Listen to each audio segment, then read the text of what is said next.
दोस्तों, बिहार के सासाराम से लगातार बड़ी से बड़ी खबरें निकल करके आ रही हैं। देर रात पहले ही एक खबर निकल करके आई कि यूपी के नंबर वाला ट्रक बक्से से भरा हुआ सासाराम के स्ट्रांग रूम के अंदर घुस जाता है, जिसके बाद भारी विवाद हो जाता है। दोस्तों, वीडियो लगातार सोशल मीडिया वायरल है और बाद में पता चलता है कि उस बक्से के अंदर कुछ भी नहीं होता है। हालांकि बक्से के अंदर कुछ भी नहीं है ये जानकारी जनता के बीच जरूर जानी चाहिए, जो कि अच्छा है।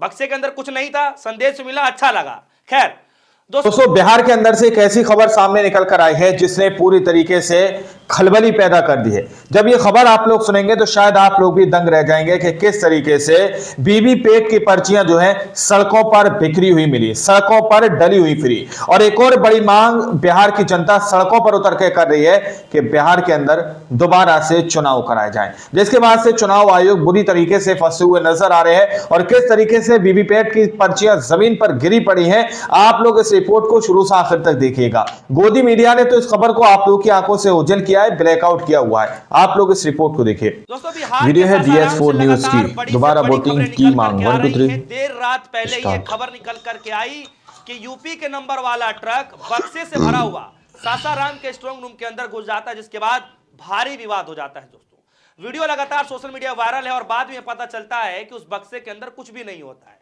हालांकि बक्से के अंदर कुछ भी नहीं है ये जानकारी जनता के बीच जरूर जानी चाहिए, जो कि अच्छा है।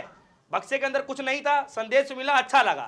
खैर दोस्तों, इस वक्त एक बड़ी खबर निकल करके आ रही है कि देर रात हंगामे के बाद पुलिस प्रशासन द्वारा न सिर्फ पत्रकारों के ऊपर बल्कि जो प्रत्याशी हैं उनके ऊपर भी लाठीचार्ज कर देता। इस तरीके से खबरें निकल करके आई, जिसके बाद यह प्रत्याशियों द्वारा मांग किया गया डीएम साहब के द्वारा सामने कि भैया इस विधानसभा का चुनाव दोबारा से कराना चाहिए।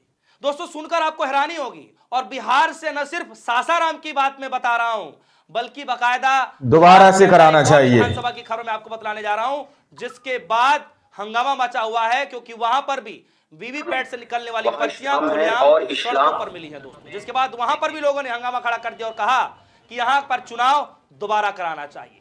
तो एक एक खबर मैं आपको बारीकी से बताने जा रहा हूं और साथ ही साथ यह भी बताने जा रहा हूं कि माने जाने एडवोकेट साहब ने यहां तक यह कह दिया है कि अगर सही से मामले पर अगर आरोप सिद्ध कर दिए गए तो 3 मुख्य चुनाव आयुक्त अगर आरोपी पाए जाते हैं तो जीवन भर जेल में मिलेंगे।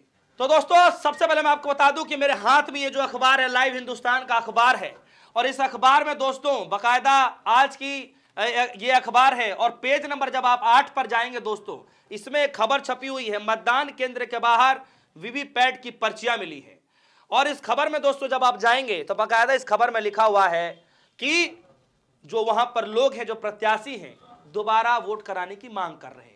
तो सबसे पहले मैं इस खबर से शुरुआत कर देता हूं। खबर में लिखा गया है मतदान केंद्र के बाहर वीवीपैट की पर्चियां मिली, सुगौली दोबारा वोट कराने की मांग कर रहे हैं। सुगौली के वार्ड नंबर 12 स्थित उत्क्रमित मध्य विद्यालय निमुई के मतदान केंद्र 219 पर चुनाव के बाद बुधवार सुबह बड़ी संख्या में वीवीपैट की पर्चियां मिलने से सनसनी फैल गई।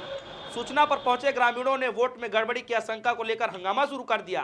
फिर बाद में बड़ी संख्या में पुलिस अधिकारी और अर्धसैनिक बलों के साथ जवान वहां पर पहुंच जाते हैं, और फिर वहां पर कुछ प्रत्याशी और उनके समर्थक इस बूथ पर दोबारा चुनाव कराने की मांग की जाती है। दोस्तों, ये पूर्वी चंपारण से खबर निकल करके आ रही है, जहां पर दोबारा चुनाव कराने की मांग चल रही है। जरा इस वीडियो को देखिए दोस्तों। ये वीडियो सासाराम स्ट्रांग रूम की बाहर की बताई जा रही है, जहां पर तमाम प्रत्याशी वहां पर मौजूद हैं, और इसमें ये वीडियो में बार बार प्रत्याशी ये कह रहे हैं, डीएम साहब से बार बार ये गुहार लगा रहे हैं कि ये काम करिए, इस पूरे बूथ का ही चुनाव दोबारा से करा दीजिए। जी हां, और बाकायदा जो प्रत्याशी वो बार बार ये कह रहे हैं कि हमने बाकायदा मेल लिख दिया है, हमने पत्र भी लिख पूरे दिया बूथ का, अगर है बस का तो अब ये करा दीजिए। फिर डीएम साहब बाद में कहती हैं कि हम नहीं करा सकते, आप पत्र लिख दीजिए। वीडियो में सुनिएगा सिलसिलेवार तरीके से, फिर उसके बाद मैं इस खबर को आगे बताऊंगा। चुनाव आयोग को लिखिए चुनाव कैंसिल कराने के लिए, फिर से चुनाव हो। हम तो लिख दिए, हम तो मेल चुनाव आयोग को कर दिए। ये सरासर हम लोगों के साथ करना है। तो दोस्तों, सुना आपने, ये खबर है। और दोस्तों, खबर किस तरीके से गढ़ी जाती है, बताई जाती है, ये एक अलग मसला है कि गोदी मीडिया द्वारा कुछ और ही बताया जाता है। लेकिन देखिए, इतनी भयावह की स्थिति हो गई स्ट्रांग रूम के बाहर कि जो लोग अपने वोटों की रक्षा करने के लिए अपने स्ट्रांग रूम की रक्षा करने के लिए जो लोग बाहर देर रात तक इंतजार कर रहे हैं, बैठे हुए हैं, सोचिए उनके ऊपर लाठियां बरसाई जा रही है। ना सिर्फ उनके ऊपर बल्कि पत्रकारों के ऊपर लाठियां बरसाई जा रही है। वीडियो में आपको दिखा देता, लेकिन कुछ कॉपीराइट की जो बताइए उन लोगों के ऊपर लाठियां बरसाई जा रही हैं। इसीलिए मैंने कुछ क्लिप्स जो है मैंने स्क्रीनशॉट लिए हैं और बकायदा बिहार के एक माने जाने जर्नलिस्ट साहब हैं, वो इस वीडियो को साझा करते हुए बकायदा सब कुछ कह रहे हैं। आप चाहें तो इनके पेज पर जाकर के सुन सकते हैं कि जितने प्रत्याशी हैं सब दोबारा चुनाव कराने की मांग कर रहे हैं और साथ ही साथ बता रहे हैं कि न सिर्फ पत्रकारों को पीटा गया, समर्थकों को पीटा गया, बल्कि प्रत्याशियों को पीटा गया। और ऐसे प्रत्याशियों को पीटा गया जिनके गले में बकायदा वो पर्ची लगी हुई है कि भैया हम प्रत्याशी हैं, उनको भी लाठी डंडों से पीटा जाता है। तो देखिए क्या कह रहे हैं, पत्रकार है अभिमन्यु सिंह जर्नलिस्ट, कह रहे हैं कि आज सुबह 3 बजे सासाराम स्ट्रांग के आसपास निगरानी के लिए बैठे आरजेडी व जनसुराज के कार्यकर्ता एसडीएम ने करवाई लाठी चार्ज। इस तरीके से खबरें निकल कर आ रहा। फिर देखिए, रोहतास जिले में सासाराम स्ट्रांग रूम के अंदर गए ट्रक मामले में ज्योति सिंह ने वोट चोरी का संदेह जताते हुए पुनः मतदान कराने की मांग की है। वीडियो है DS4 न्यूज की, दोबारा वोटिंग की मांग। 1 2 3 सब पदाधिकारी सहित सरकार उखड़ जाएगी। आदमी सम्मान कर रहा है, सम्मान ले। बोले तो ये रोहतास की धरती है। वही एडीएम जो भेजा है हमको 4 दिन पहले, अभी तक कोई कार्रवाई नहीं हो। क्यों नहीं? एक ही बात है कि ट्रक अंदर आया कैसे, और ट्रक अंदर आया तो उसका मूवमेंट कहाँ है? एक पागल है आदमी, यहाँ सारा लोग खड़ा है, बैठा है, और जो कहा देंगे हम सुन लेंगे। तुम लकी फरमान सुनने बैठे हैं। गाड़ी गई, क्यों गई, ड्राइवर को क्यों बचाया गया, ड्राइवर कहाँ गया, किसी का सामने नहीं लाया जाता है। बाद में वीडियो जारी किया जाता है, बताया जाता है कि बक्से खाली है। जी हाँ, अब इस हंगामे के बाद भाई जाहिर सी बात है कि जब कोई प्रत्याशी दिन रात एक करके चुनाव लड़ रहा, भले ही फाइनल रिजल्ट आने के बाद वो हार जाए, लेकिन एक बार जिसके मन में अगर ये शंका हो जाए कि हो सकता है कुछ गड़बड़ी हो रही है, तो इसीलिए ये शंका जाहिर करते हुए तमाम प्रत्याशी ये मांग कर रहे हैं कि पुनः दोबारा से कराना चाहिए, वोटिंग कराई जाए। एसडीएम साहब संतुष्ट कराइए प्रत्याशियों को, सब लोगों को। हम अपनी बात रखते हैं। हाँ एकदम वहाँ इस्लाम है और इस्लाम तो नहीं संतुष्ट हो यहीं बैठेगा आदमी। सारे कैंडिडेट यहाँ बैठे हुए चलेंगे, ये लोग सारे लोग। ट्रक देखना है कैसे अंदर किया, पूरा मोमेंट चाहिए ट्रक का। आप चेक करवा लीजिए। अभी सर्टिफिकेट लाइए हम लोगों के सामने। बताइए कि जिस पुलिस प्रशासन को वहां पर निगरानी रखने के लिए रखा गया हो, जिस पुलिस प्रशासन को आश्वस्त करने के लिए रखा गया है कि भैया हमारी निगरानी में सब कुछ है, कोई गलत चीजें नहीं होने वाली हैं, सोचिए कि वही पुलिस प्रशासन प्रत्याशियों को लाठी डंडे पीटते हुए नजर आता है। इस वीडियो को जरा सुनिए कि क्या कुछ इसके अंदर आरोप लगाए जा रहे हैं और बकायदा उपेंद्र कुशवाहा को लेकर के जो कुछ कहे जा रहे हैं, जरा सुनिए। कुशवाहा की बेटी की कौन इनके साथ पढ़ती थी, उनको जिताने, उपेंद्र कुशवाहा को जिताने की सारी साजिश हो रही है। जब सब लोग जान रहा है उपेंद्र कुशवाहा चुनाव हार रहा है और उसको जिताने के लिए ये सारा किसी के जिताने हराने दोबारा वोट कराने की मांग कर रहे हैं। हार गया है, सर्टिफिकेट बांट दीजिए। उपेंद्र कुशवाहा की पत्नी जो है वो चुनाव बुरी तरह हार गई है। यहाँ से वो 4थे नंबर पर है। जब यहाँ पे जिताने के लिए सारा काम हो रहा है। पीछे हॉल का कैमरा खराब है, ट्रक 7:45 में इंटर करता है, अभी रात का 1:30 बज रहा है, 12:30 हो रहा है, अभी तक कहाँ के ट्रक की क्या एक्टिविटी रही है दिखा देना उसे। एक कैंडिडेट को पार करने के लिए यहाँ पर एसडीएम साहब 3 बार 4 बार यहाँ से हम जब जा रहे थे, हमको 3 बार चेक किया गया कौन है क्या यहाँ से यहाँ आने में, और इतना बड़ा ट्रक जाने में उसको एक बार भी चेक नहीं किया गया। एनडीए समर्थित कैंडिडेट, बीजेपी समर्थित कैंडिडेट को आप सर्टिफिकेट दे दीजिए सर। हम जो आपसे कर रहे हैं वो कीजिए। हम किया गया कि सब बीजेपी जीत रही है, जितना न्यूज चैनल है सब दिखा रहा है और इसी माध्यम से दिखा रहा है। एग्जिट पोल में बढ़ा चढ़ा करके दिखाया जा रहा है। इस तरीके के आरोप सभी सोशल मीडिया प्लेटफॉर्म पर वायरल है। वीडियो दोस्तों पूरे बूथ का देख सकते हैं, कहीं भी इस तरीके से इस वायरल वीडियो में आरोप लगाए जा रहे हैं और तमाम प्रत्याशी वहां मौजूद हैं, पुलिस प्रशासन वहां मौजूद हो गया दोस्तों जब यह हंगामा मचा। और उसके बाद आप सभी के सामने यह नजारा है दोस्तों, पूरे देश में यह वीडियो वायरल हो चुका है। अब यहां पर सवाल आता है दोस्तों चुनाव आयोग को लेकर के, सवाल आता है दोस्तों पुलिस प्रशासन को लेकर के कि आखिर पुलिस प्रशासन की इतनी भारी तैनाती के बावजूद भी इतनी गलतियां क्यों हो रही हैं?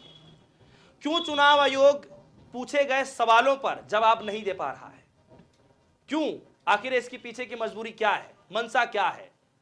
क्या एक तरफ गोदी मीडिया के पत्रकारों द्वारा बढ़ा चढ़ा करके जो एग्जिट पोल दिखाए जा रहे हैं, क्या इस तरीके से मैनिपुलेट किया जाएगा?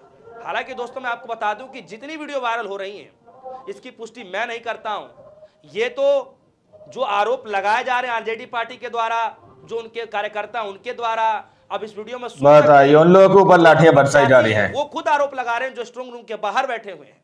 तो सोचिए, इतना बड़ा जब गंभीर आरोप लग रहा है तो चुनाव आयोग को क्या करना चाहिए? अब दोस्तों आ जाते हैं कि चुनाव आयोग की निष्पक्षता को लेकर के जो देश के अंदर हंगामा मचा हुआ है दोस्तों। बाकायदा प्रियंका गांधी कहती हैं कि इन तीन जो मुख्य चुनाव आयुक्त हैं इनको जनता कभी माफ नहीं करेगी। रैलियों में लगातार प्रियंका गांधी कहती हुई नजर आ रही थी। और आज एक खबर ऐसी निकल करके आई है कि माने जाने अधिवक्ता ने सुप्रीम कोर्ट के एक ऐसा बयान दे दिया है जिसके बाद हंगामा मच गया है। सुनिए क्या कर लुटेन मीडिया ने लिखा है। लोकतंत्र के खिलाफ काम करने वाले चुनाव आयोग के 3 मुख्य अधिकारियों को अगर सजा सुनाई जाए तो इनका पूरा जीवन जेल में कटेगा। और कौन कह रहे हैं? प्रशांत भूषण। जी हाँ, प्रशांत भूषण है, माने जाने अधिवक्ता हैं, वकील हैं, सीनियर एडवोकेट है दोस्तों, और अपने काम के लिए जाने जाते हैं, बेबाकी अंदाज के बोलने के लिए जाने जाते हैं। और बाकायदा चुनाव वीडियो है DS4 न्यूज की, दोबारा वोटिंग की मांग 1 2 3 जिस तरीके से बोल रहे हैं कि जीवन जेल में बीतेगा। दोस्तों सोचिए कि एक समय रहा करता था जो चुनाव आयोग को लेकर के एक आदमी ना उंगली तक नहीं उठा सकता था, एक सवाल नहीं पूछ सकता था। लेकिन आज हालात ऐसे हो गए हैं, इस तरीके से निष्पक्षता गिरती जा रही है चुनाव आयोग के ऊपर से कि कोई भी चुनाव आयोग से लगातार सवाल पूछना शुरू कर रहा है। जिसकी जिम्मेदारी है जवाबदेही तो उसी की बनेगी। तो क्या सिर्फ ज्ञानेश कुमार जी को सिर्फ एक ट्वीट कर देने से या फिर जो है प्रेस कॉन्फ्रेंस कर देने से क्या ये मात्र चुनाव जो है आप निष्पक्षता तरीके से करा पा रहे हैं? क्या एक प्रेस कॉन्फ्रेंस कर देने से चुनाव से पहले क्या यह साबित हो जाएगा कि आपने चुनाव निष्पक्ष तरीके से करा दिया? हकीकत में तो प्रेस कॉन्फ्रेंस आज के दिन करना चाहिए था कि जितनी भी वीडियोस मिल रही हैं, जितने भी वीवीपैट की पर्चियां मिल रही हैं, क्यों मिल रही हैं, क्या कार्रवाई की जा रही है, दोबारा से कराना चाहिए। 17-18 मिनट का, 20 मिनट का, 40 मिनट का प्रेस कॉन्फ्रेंस कर देना चाहिए था।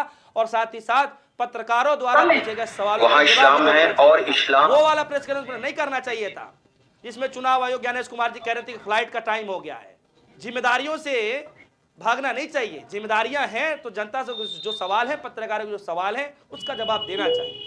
दोस्तों मैं आशा करता हूं कि चुनाव आयोग इन तमाम वीडियो को लेकर के जानकारी स्पष्ट करेगा कि क्या कमजोरियां रही, क्या ऐसी मजबूरियां रही और क्यों इस तरीके से लोग उम्मीद कर रहे हैं कि दोबारा चुनाव कराने चाहिए, चुनाव की दोबारा मांग क्यों की जा रही है। मुझे लगता है कि जल्द ही चुनाव आयोग इस पर जवाब देगा और इन तमाम वीडियो की पुष्टि भी करेगा कि कितनी सत्यता है। फिलहाल आप सभी के मन में जो भी कुछ चल रहा होगा वीडियो कमेंट सेक्शन में जाइएगा, अपनी राय जरूर रखिएगा। फिलहाल के लिए दीजिए इजाजत, देखते रहिए DS4 न्यूज़। धन्यवाद।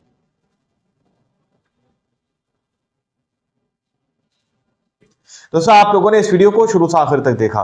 वीडियो के अंदर साफ तौर पर बात की गई है कि किस तरीके से यहां पर वोट चोरी की आशंकाएं जताई जा रही है। यानी कि जो स्ट्रांग रूम के बाहर बैठकर लोग उस स्ट्रांग रूम का पहरा दे रहे थे, उनके ऊपर दावा किया जा रहा है, आरोप लगाया जा रहा है कि उनके ऊपर लाठीचार्ज किया गया है और वो सीधे तौर पर कह रहे हैं कि इस बूथ का दोबारा से आप वोटिंग करा दीजिए, दोबारा से इसकी वोटिंग करा दीजिए, क्योंकि वहां के प्रत्याशियों को पूरी तरह से शक है कि कहीं ना कहीं कुछ ना कुछ ऐसा हुआ है। क्योंकि वीवीपैट की पर्चियां जब मिली तो उसके बाद बिहार के सासाराम के अंदर पूरी तरीके से हड़कंप मच गया कि आखिर वीवीपैट की पर्चियां ये बाहर कैसे डली हुई हैं। तो ये वो तस्वीरें हैं दोस्तों जो गोदी मीडिया ने आप लोगों से छुपाई हुई हैं। बाकी आप लोगों ने इस रिपोर्ट को देखा सुना, आप लोग इस रिपोर्ट के बारे में क्या सोचते हैं, क्या समझते हैं, अपनी राय कमेंट सेक्शन में जरूर दीजिएगा। मिलते हैं अगली वीडियो में, जब तक के लिए जय हिंद, जय भारत।